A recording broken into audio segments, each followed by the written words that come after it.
Dr. Alex starts in the prep room before going into surgery. The patient today is a little ferret.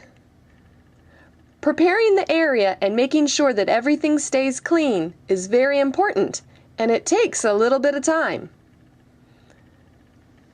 Today, Dr. Alex is removing one of the ferret's lymph nodes. It was enlarged, and so they're going to send it off to the lab for some testing. Did we have another question? We do, yes. Greyhawk and Sandpiper want to know why it's called a Harris's hawk. Oh, great question. It's called a Harris's hawk because somebody whose last name is Harris discovered them. So it's named after the person. So when you grow up to be a scientist and you discover a new species, you can name it after you.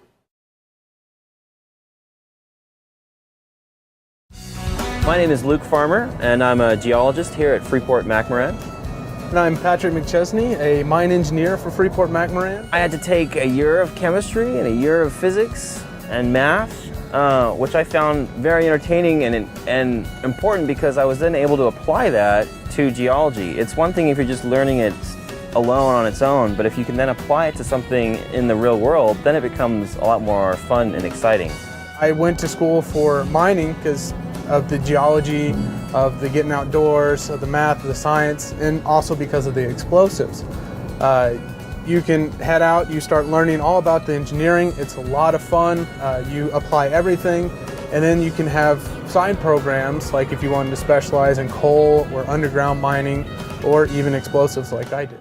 And I have here a liquid. Now, I should be holding the rock, and Alicia should be holding the liquid because I'm the geologist, right? And she's the hydrometallurgist, but it's the other way around right now. But she's going to demonstrate to you how we know, or you can get to see, that there's really copper in this solution. We have a nail here. Notice that the color of the nail, it's just a steel gray nail right now. So Alicia's going to put it into this solution. What do you predict it's going to look like when she pulls it out? What do you think it's going to look like? Do you have any idea?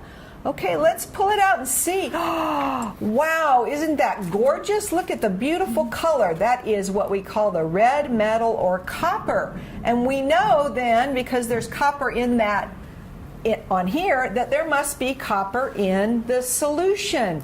Wow.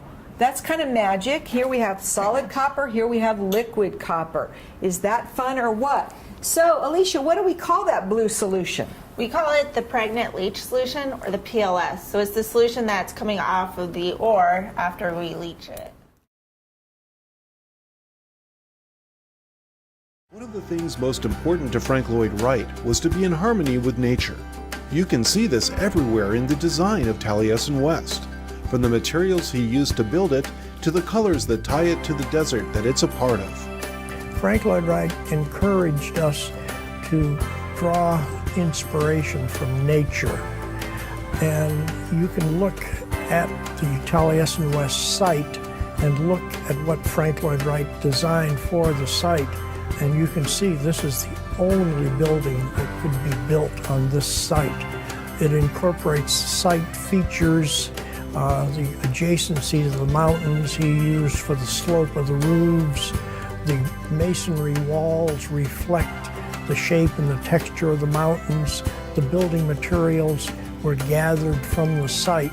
So it truly is a building that simply rises up out of the desert. Jason, as an architect, why do you feel a triangle is such a strong shape? Well, I'll tell you, and I'll actually have a couple things I can use to demonstrate in real simple terms. The triangle is a very strong shape because it has three sides, and when you push down on it, the loads go in a very simple form. If you have a square and you push down on it, you can see, look at the top where my finger is, look at what happens if you start to push down. So if this is a house and you have a bunch of snow on top of it, the house wants to go like that. If you have a triangle sitting here and you push on it, look at that. I'm pushing really hard on that, and so the weight is distributed in a different way, and that's what makes the triangle so strong. And of course, if you put a bunch of triangles together, if you start putting them together in in a group, you can start to see that it creates a new shape, which you'll be getting to in a future lesson. But you see that the triangle is really the root of many things that you find in nature. Thanks, Jason. You're welcome.